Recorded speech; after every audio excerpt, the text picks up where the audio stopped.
Imagine going up against like a strength and conditioning coach who can see you warming up. Yep, you're not gonna. I'm gonna mess you up today, bro. Well, no, that's not so.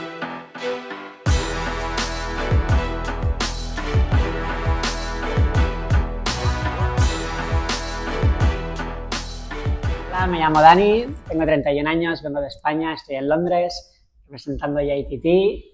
Voy a pelear el sábado que viene para todo el que me quiera seguir en Battersea Combat Academy. Un saludo. Hi guys, it's Goat Combat Promotions and we're with Dani. Okay, Dani, who is the GOAT of Muay Thai, the greatest of all time? Well, there are many of them, but my favorite is Waka. Okay, did you see him yesterday? No, sadly I was working in here, but yeah, couldn't watch it. Busy working, booked up. What is your biggest Muay Thai ick? Nothing really. I mean, I've got He's like, I'm different all of this. This is normal for you. Yeah, it's normal. I mean, the contact, it's a sport contact, so people is shooting and It's supposed yeah, to, yeah. we sometimes we just get hit from the foot of another person on the face and. But you're okay with like, so when someone clinches you and you're in the sweat, you're okay with it. You like. But it's not problem at all. I want to be like you when I grow up. This is a serious question. Yeah, let's go. Would you rather be choked out by Khabib or body shot by Mike Tyson? Body shot. I think it's gonna be. Really? I think it's gonna be in everything. It's gonna be less dangerous for my health. You're But like, that's coming from a strength and conditioning coach, Yeah. so he knows what he's talking about. okay. Well, Yeah. I think I got You got the strength. a good core, but still Yeah. it's Mike Tyson, so Okay. I don't think I'm gonna get it anyway. Yeah, you're not gonna throw a thing. It's No, okay. no, no. Everyone said Khabib. They said they'd rather go to sleep, and it's like, Yeah, but people understand the complications, like something you could probably Yeah, explain more, something, like and you get brain damage. brain damage, or you could have a Yeah. stroke. oh, Yeah. you know, I yeah. prefer that one. Body shot is a straight moment. Yeah, brain damage is okay, or he'll. Yeah, they can know you out, but you're gonna wake up with Okay. luckily nothing. Yeah. Yeah. So you prefer Mike Tyson, yeah? Okay, we'll get Mike Tyson out. Mike Tyson. Let's go. Okay, because you have a fight next week, Saturday, right? Yes. We want to learn Spanish for when we cheer you on. Like, we don't want to say, kick, faster. Like, can you teach us Spanish, like how to say jab, punch? Jab is the same. What? Yeah, jab is jab, cross is cross. What the fuck? Oh, That's the is that like basis. an That accent? came from the no jab, just jab. Jab, no, jab, like jab, jab. cross. Okay. The only thing that we can Dale, change what's that? is the yeah, dale is Okay. good. Like let's go, Be vamos. loco, man. You can say vamos. Yeah. But for example, we use for the hook, the right hook or left Yeah. hook, yeah. We use the French word which is crochet. What about Anyone? Kick, yeah. Patada. Patada.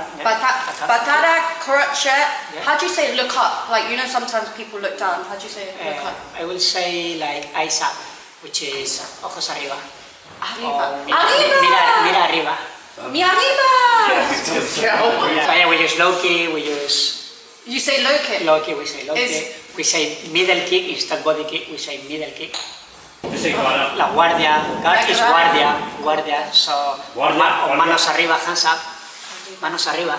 Manos arriba, Dani. Manos Okay, arriba, crochet. hands up. Crochet. Remember me at the fire, Yeah, I'll hands remember. up. They're the main, hands up, remember me. Dale! Vamos. It's better to say vamos. Vamos always works. Vamos, Dani. Yes, just vamos. Okay, It's gonna be better. we'll say that. Just, yeah, you'll hear me. Vamos. You'll hear me scream it the whole time. Vamos, vamos. The whole Vamos, 3 vamos. rounds, and you're just like, all right, that's it. You'll be like, can you stop? You'll stop in the middle of the fight. Someone is killing. Yeah. Okay, that's all the fun questions. We're gonna like jump to the fighting questions and the strength and conditioning questions. Let's go for it. Thank you, Dani. Conditioning coach. So for this amateur fight that you're having, are you sort of training yourself? Are you strength and conditioning yourself? When you're really working them out, Yeah. you really understand some of the things and you see that some of them are harder than you expected, or Yeah. maybe some of them are easier or can be So- different. And it's very good. I'm very glad to have been already doing this. Okay. Have been working out all these exercises, all my So you, plans. so you know. I've made my plan. I'm glad for it because now I think it has been nice experience and good experience for me for the guys. So let's just quickly talk about, your up and coming fight. Yep. It's been 10 years since you've had your Actually, it's been 12 years. 12 since years. my last fight. Who's counting though? No one, you know. 10, 12. Anyway, I've been doing some interclass before this fight. you- I've done 5 interclass in London, Okay. at least to feel a little bit that pressure and being on the ring, some people around. Yeah. How did you adapt to it? How did it feel for you to sort of after 12 years not competing, coming into Interclub? How was that? Well, it was funny. It was okay. The first interclub that I did it because it was here. Actually, it was our interclub. Okay. So, and I just thought to do that one, to be honest. But yeah, after being there, I really enjoy it. So I say, okay, let's carry on a little with this.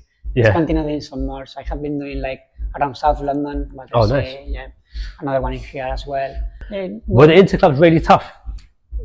Depend on which one you find. There are some Which one was the interclubs. toughest? Which was the toughest one you had for your build up? In the MMA then, my last one, yeah, actually it was against one guy who was 10 kilos heavier than me. Oh wow. Because it happens in interclub. It's So how are you feeling? You've got what? 8 days left. very good, amazing, Very good. to be honest. Yeah. Relaxed. Yeah. Still time enough, and Yeah. once you got the work done, it's all good. How long have you been doing sort of like combat sport and Thai boxing for? Well, I started on K1 in Spain. Oh, nice. I've been doing K1 for 3 years, Okay. and then I suddenly need to stop because I moved to university. Okay. So that's why, while I was in university, I was trying some boxing clubs, different places. Yep. But it's not the same when you are studying, working in another city. Yep. So that's why I stopped at all. Sorry, when I moved to London, is when I found this club. My friend David Mejia, Yeah. he was already here, so I just joined them. And then you it just was hit. like 3 years ago, maybe. Yeah. Yeah. So you mentioned you're doing K1. So you know, like the rules are a bit different. The pace compared to Thai boxing and K1 Yeah. is different. Yeah. What do you prefer? Yeah. Was it difficult for you to adapt?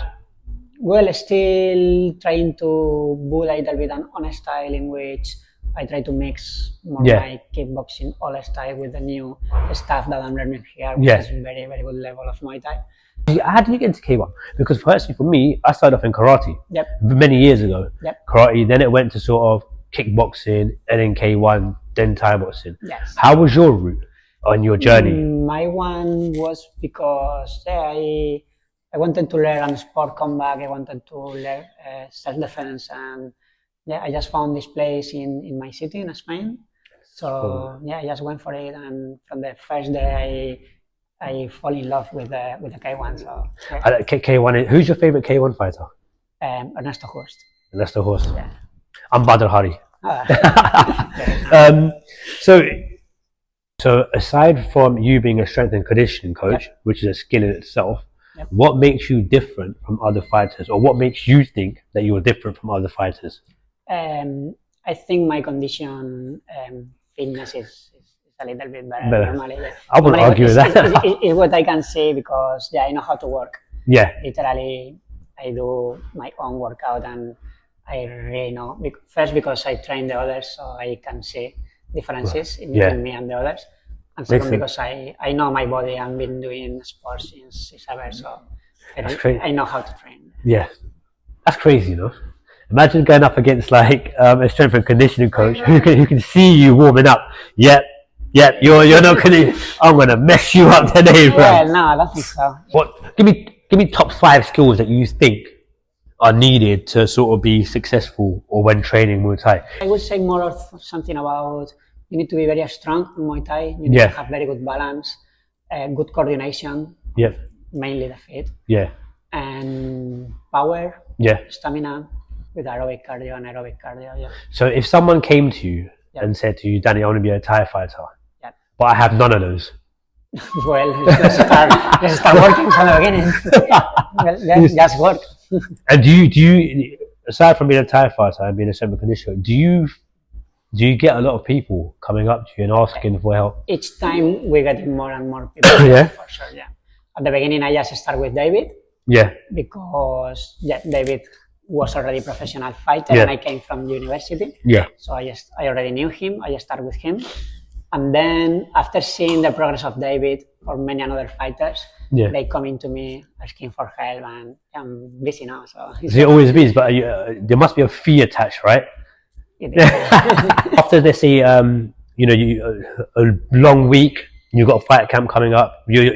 How are you preparing for this mentally? I know you, like you mentioned just now, you've got a lot going on with your clients, with other fighters, and yourself. Sorry, how are you preparing yourself mentally with everything going on? Yes, I think the first is make sure that you're doing your work. If you are sure that your work is good done and is well done, Yeah. The mental part is just knowing that you have done your work properly, and then just relax, trust yourself, believe in yourself. Sorry. That's the main thing. You've done your training. How does Dani relax at the end of the day? Well, I'm not really a really relaxed person. I'm all the time with my working. I'm all the time thinking of exercises, all the time speaking with the clients on the phone, all the time. So you have zero downtime? Zero.